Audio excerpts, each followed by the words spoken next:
ensure the safety and security of the American people. History has shown that the longer we ignore a threat, the more dangerous that threat becomes. For this reason, upon taking office, I've ordered a complete strategic review of our policy toward the rogue regime in Iran. That review is now complete. Today, I am announcing our strategy, along with several major steps we are taking to confront the Iranian regime's hostile actions and to ensure that Iran never, and I mean never, acquires a nuclear weapon. Our policy is based on a clear-eyed assessment of the Iranian dictatorship, its sponsorship of terrorism, and its continuing aggression in the Middle East and all around the world. Iran is under the control of a fanatical regime that seized power in 1979 and forced a proud people to submit to its extremist rule.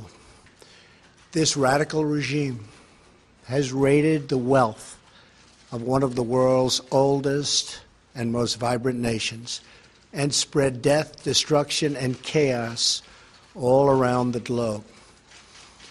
Beginning in 1979, agents of the Iranian regime illegally seized the U.S. Embassy in Tehran and held more than 60 Americans hostage during the 444 days of the crisis. The Iranian-backed terrorist group Hezbollah twice bombed our embassy in Lebanon, once in 1983 and again in 1984. Another Iranian-supported bombing killed 241 Americans, service members they were, in their barracks in Beirut in 1983. In 1996, the regime directed another bombing of American military housing in Saudi Arabia, murdering 19 Americans in cold blood. Iranian proxies provided training to operatives who were later involved in al-Qaeda's bombing of the American embassies in Kenya, Tanzania, and 2 years later killing 224 people and wounding more than 4,000 others. The regime harbored high-level terrorists in the wake of the 9/11 attacks, including Osama bin Laden's son. In Iraq and Afghanistan, groups supported by Iran have killed hundreds of American military personnel. The Iranian dictatorship's aggression continues to this day. The regime remains the world's leading state sponsor of terrorism and provides assistance to al-Qaeda, the Taliban, Hezbollah, Hamas, and other terrorist networks. It develops, deploys, and proliferates missiles that threaten American troops and our allies. It harasses American ships and threatens freedom of navigation in the Arabian Gulf and in the Red Sea. It imprisons Americans on false charges, and it launches cyber attacks against our critical infrastructure, financial system, and military. The United States is far from the only target of the Iranian dictatorship's long campaign of bloodshed. The regime violently suppresses its own citizens. It shot unarmed student protesters in the street during the Green Revolution. This regime has fueled sectarian violence in Iraq and vicious civil wars in Yemen and Syria. In Syria, the Iranian regime has supported the atrocities of Bashar al-Assad's regime and condoned Assad's use of chemical weapons against helpless civilians, including many, many children. Given the regime's murderous past and present, we should not take lightly its sinister vision for the future. The regime's two favorite chants are death to America and death to Israel. Realizing the gravity of the situation, the United States and the United Nations Security Council sought over many years to stop Iran's pursuit of nuclear weapons with a wide array of strong economic sanctions. But the previous administration lifted these sanctions just before what would have been the total collapse of the Iranian regime through the deeply controversial 2015 nuclear deal with Iran. This deal is known as the Joint Comprehensive Plan of Action, or JCPOA. As I have said many times, the Iran deal was one of the worst and most one-sided transactions the United States has ever entered into.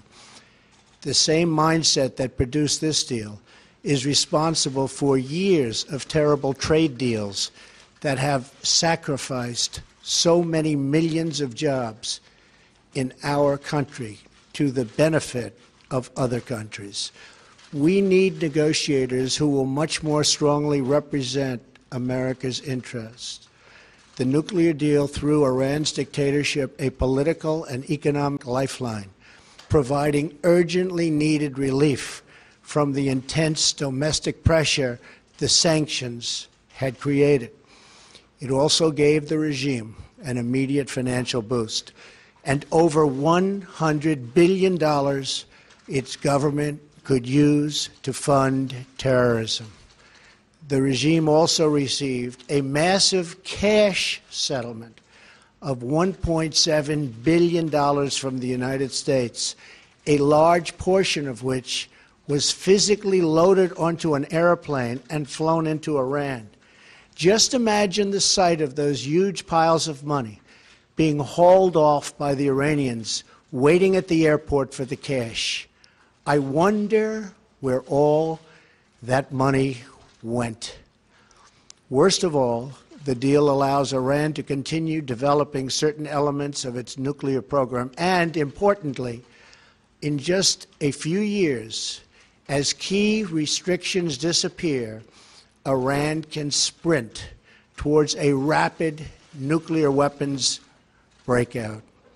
In other words, we got weak inspections in exchange for no more than a purely short-term and temporary delay in Iran's path to nuclear weapons.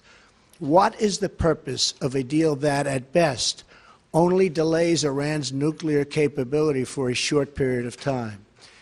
This, as President of the United States, is unacceptable. In other countries, they think in terms of 100-year intervals, not just a few years at a time. The saddest part of the deal for the United States is that all of the money was paid up front, which is unheard of, rather than at the end of the deal when they have shown they've played by the rules. But what's done is done, and that's why we are where we are. The Iranian regime has committed multiple violations of the agreement. For example, on 2 separate occasions, they have exceeded the limit of 130 metric tons of heavy water. Until recently, the Iranian regime has also failed to meet our expectations in its operation of advanced centrifuges. The Iranian regime has also intimidated international inspectors into not using the full inspection authorities that the agreement calls for. Iranian officials and military leaders have repeatedly claimed they will not allow inspectors onto military sites, even though the international community suspects some of those sites were part of Iran's clandestine nuclear weapons program. There are also many people who believe that Iran is dealing with North Korea. I am going to instruct our intelligence agencies to do a thorough analysis and report back their findings beyond what they have already reviewed. By its own terms, the Iran deal was supposed to contribute to regional and international peace and security. And yet, while the United States adheres to our commitment under the deal, the Iranian regime continues to fuel conflict, terror, and turmoil throughout the Middle East and beyond. Importantly, Iran is not living up to the spirit of the deal. So today, in recognition of the increasing menace posed by Iran, and after extensive consultations with our allies, I am announcing a new strategy to address the full range of Iran's destructive actions. First, we will work with our allies to counter the regime's destabilizing activity and support for terrorist proxies in the region. Second, we will place additional sanctions on the regime to block their financing of terror. Third, we will address the regime's proliferation of missiles and weapons that threaten its neighbors' global trade and freedom of navigation. And finally, we will deny the regime all paths to a nuclear weapon. Today, I'm also announcing several major steps my administration has taken in pursuit of this strategy. The execution of our strategy begins with the long overdue step of imposing tough sanctions on Iran's Islamic Revolutionary Guard Corps. The Revolutionary Guard is the Iranian Supreme Leader's corrupt personal terror force and militia. It has hijacked large portions of Iran's economy and seized massive religious endowments to fund war and terror abroad. This includes arming the Syrian dictator, supplying proxies and partners with missiles and weapons to attack civilians in the region, and even plotting to bomb a popular restaurant right here in Washington, D.C. I am authorizing the Treasury Department to further sanction the entire Islamic Revolutionary Guard Corps for its support for terrorism and to apply sanctions to its officials, agents, and affiliates. I urge our allies to join us in taking strong actions to curb Iran's continued dangerous and destabilizing behavior, including thorough sanctions outside the Iran deal that target the regime's ballistic missile program in support for terrorism and all of its destructive activities, of which there are many. Finally, on the grave matter of Iran's nuclear program, since the signing of the nuclear agreement, the regime's dangerous aggression has only escalated. At the same time, it has received massive sanctions relief while continuing to develop its missiles program. Iran has also entered into lucrative business contracts with other parties to the agreement. When the agreement was finalized in 2015, Congress passed the Iran Nuclear Agreement Review Act to ensure that Congress's voice would be heard on the deal.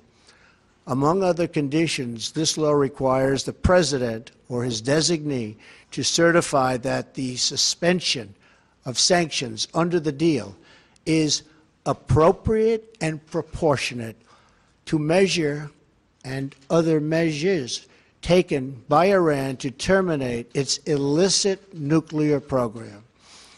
Based on the factual record I have put forward, I am announcing today that we cannot and will not make this certification. We will not continue down a path whose predictable conclusion is more violence, more terror, and the very real threat of Iran's nuclear breakout. That is why I am directing my administration to work closely with Congress and our allies to address the deal's many serious flaws so that the Iranian regime can never threaten the world with nuclear weapons. These include the deal's sunset clauses that in just a few years will eliminate key restrictions on Iran's nuclear program. The flaws in the deal also include insufficient enforcement and near total silence on Iran's missile programs. Congress has already begun the work to address these problems. Key House and Senate leaders are drafting legislation that would amend the Iran Nuclear Agreement Review Act to strengthen enforcement, prevent Iran from developing an internet, this is so totally important, an intercontinental ballistic missile, and make all restrictions on Iran's nuclear activity permanent under U.S. law. So important. I support these initiatives.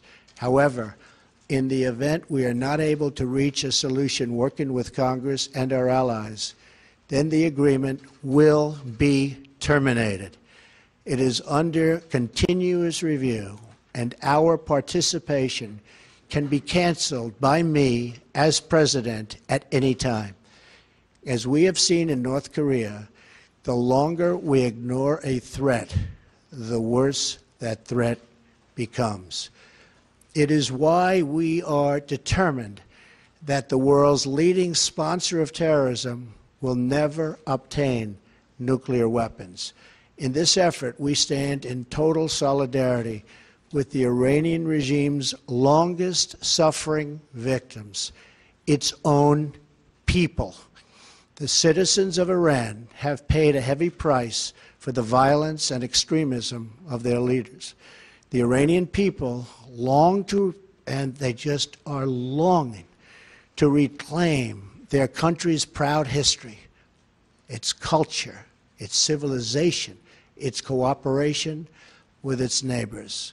We hope that these new measures directed at the Iranian dictatorship will compel the government to reevaluate its pursuit of terror at the expense of its people.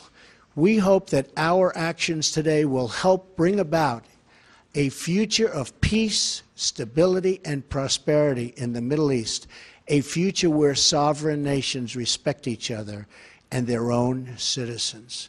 We pray for a future where young children, American and Iranian, Muslim, Christian, and Jewish, can grow up in a world free from violence, hatred, and terror.